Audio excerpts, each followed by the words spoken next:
ආයුබෝවන්. සදිසිලව තුළින් අද අපි ඔබට කියන්න යන්නේ වේදනාත්මක පුවතක් පිළිබඳව. එය මානුෂික ඉතිහාසයේ වගේම ප්‍රංශ ඉතිහාසයේ විශාල කළු පැල්ලමක් ලෙස සටහන් වුණ සිද්ධියක්. මේ සිද්ධිය තමයි තමාගේම ලෙයින් උපන් දියණියට මවක් විසින් කර ක්‍රූරතර සැලකීමක් පිළිබඳ කතාන්තරයක්. මේක සිද්ධ වුණේ ප්‍රංශයේ පොයිටියර් කියන නගරේ. මේ කාන්තාව තමයි බ්ලැන්ෂිමෝනිය. බ්ලැන්ෂිමෝනිය කියන්නේ ඉතාම සුන්දර කාන්තාවක්. ඇය ඉපදුනේ 1849 මාර්තු 1 වෙනිදා ප්‍රංශයේ පොයිටියර් නගරේ. ඇගේ පවුල බොහොම ධනවත්, ඒ වගේම උසස් වංශවත් ලෙස හැඳින්වෙන සැලකෙන පවුලක්. ඒ උන්ගේ වාසගම උනේ මොනිය. ඉතින් ඇය ඉතාම සුන්දර කාන්තාවක් වුණා. මේ ඡායාරූපවල දකිද්දී ඔබට පේනවා ඇති ඇය කොතරම් රූමත් කාන්තාවක්ද කියලා. ඉතින් ඇය ඊටාම සුන්දර ජීවිතයක් ගත කරා, සතුටින් හැදුණා. ඇයට කිසි දෙයකින් අඩුපාඩුවක් තිබුණේ නැහැ. ඇය ඉපදුනේ මේ වගේ වංශවත් පවුලකට නිසා. ඒ වගේම ඇය සමාජයේ බොහොම උසස් ලෙස කැපී පෙනෙන චරිතයක් වුණා. ඒ වගේම ඇය විනෝදයෙන් නිදහසේ කාලය ගත කරා. ඇගේ මව තමයි ලූසි මොනිය. ඒ වගේම සහෝදරයා මාසල් මොනිය. ඉතින් ඇගේ මව මේ විශාල ධනස්කන්ධයේ උරුමකාරයා. ඒ වගේම මේ සහෝදරයා නීතිඥයෙක් වුණා. මේ බ්ලැන්චි මොනිය තමන්ගේ නවයවුන් කාලයේදී වරදක් කරා. කුමක්ද වරද? වරද වුණේ මේ අම්මා ගෑස් වලින් තමයි මේක වරදක් වුණේ. කුමක්ද?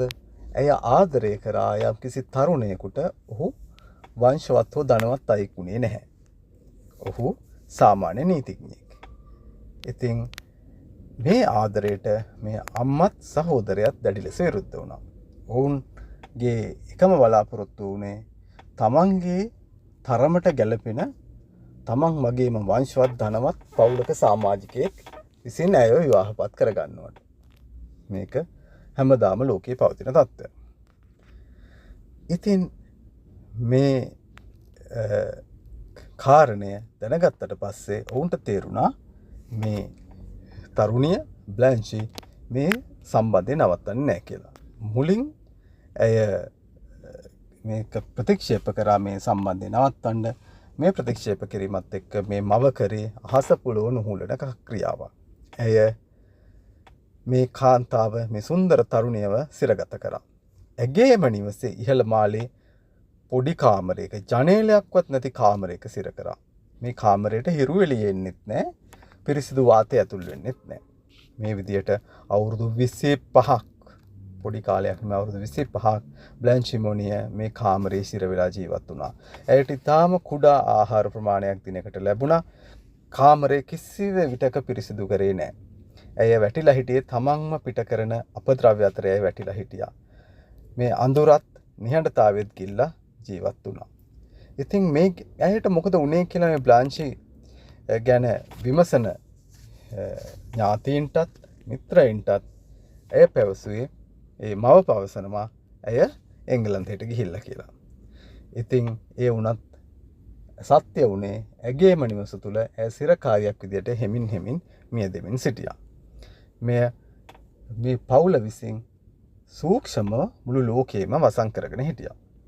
දශක ගානකට පස්සේ 1901 මැයි මාසෙදී ප්‍රංශයේ වගකිව යුතු අංශවලට ලිපියක් ලැබෙනවා, නමක් සඳහන් නොකර. ඒකෙ ලියවුණා බරපතල කාරණයක් අපිට දැනුම් දෙන්න තියෙනවා මේ නගරයේ වෙසෙන ධනවත් වංශවත් කාන්තාවක් වන මොනිය මහත්මිය පිළිබඳව. ඇයගේ නිවසේ සිර කරගෙන ඉන්නවා තරුණ විය ඉක්මවා ගිය කාන්තාවක්. ඇය කුණු වෙලා ඕජස් ගලමින් ඉන්නේ. ඇය ගැන සොයා බලන්න ඉතාම අපිරිසිදු කාලකන්ණි ජීවිතයක් ඇය ගත කරනවා කියලා පොලිසිය මේකට ක්‍රියාත්මක වුණා. මේ නිවසට ඇතුල් වුණා. ඇතුල් වෙලා මේ මොනිය බ්ලැන්චි මොනිය විසින කාමරයට ගිහිල්ලා බැලුවා. ඒක දැක්කාම ඔවුන්ට තමන්ගේ ඇස් අදහා ගන්න බැරි වුණා. ඔවුන් දැක්කේ තමන්ගේ මරණය වෙත කුණු වෙමින් ළඟා වෙන බ්ලැන්චි මොනිය තරුණියව. ඒ තරුණියක් නෙවෙයි. ඒ වෙනකොට මැදිවියේ සිටිය කාන්තාවක්. අවුරුදු 52ක කාන්තාවක්. නමුත් එතන හිටියේ සමකින් මසපු වැසුණු ඇට සැකිල්ලක්. ඇගේ ඇස් ගිරිලා ගිහිල්ලා ඇගේම අපද්‍රව්‍ය මල ද්‍රව්‍ය වලින් ඇගේ ඇඟ වැහිලා ඊටාම සුකුණු වෙච්ච ආහාර ඒ වගේම මැස්සන් පිරිච්ච ශරීරයක් තමයි ඔවුන්ට දැක ගන්න ලැබුණේ. කෘමීන් ඇගේ ඇඟ වටා පිරලා හිටියා. ඉතින් මේ සම්බන්ධයෙන් වහාම බ්ලැන්ච්ගේ මව වන ලූසි මොනිය මහත්මියත් ඇගේ සහෝදරයා මාසල් මොනියත් වහාම අත්අඩංගුවට ගන්නු ලැබුවා. මේ සම්බන්ධයෙන් විශාල කැළඹීමක් ඇති වුණා ප්‍රංශ සමාජය තුළ. ජනතාව මේ සම්බන්ධයෙන් උද්ඝෝෂණය කරා වහාම නිසි පියවර ගන්නා ලෙස. ඉතින් මේ ජනතාව එකතු වෙලා මේ මන්දිරය ඉදිරියට කෑ ගසිද්දී මේ දරා ගන්න බැරි වුණා මේ මවට ලූසි මොනිය ඇය අත්අඩංගුවටගෙන අවුරුදු දවස් 15ක් යනකොට ඇය දැඩි ලෙස රෝගාබාධයකටපත් වෙලා මිය යනවා. ඊට පස්සේ ඒගේ සහෝදරයට අවුරුදු 15ක සිර දඬුවමක් ලැබුණා.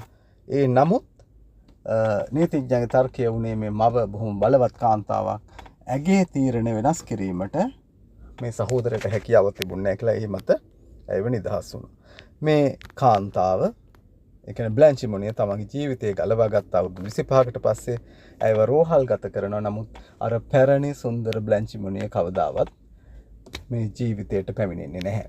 ඇය මානසික රෝග ගණනාවකට ගොදුරු වෙනවා. අවසානයේ ඇයව නිදහස් කරගෙන අවුරුදු 13කට පස්සේ එනම් වයස 64 දී මානසික රෝහලකදී ඇය අභාව ප්‍රාප්ත වෙනවා.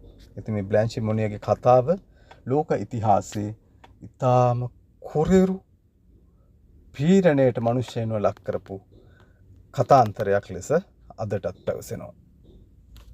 ඔබට ස්තුතියි.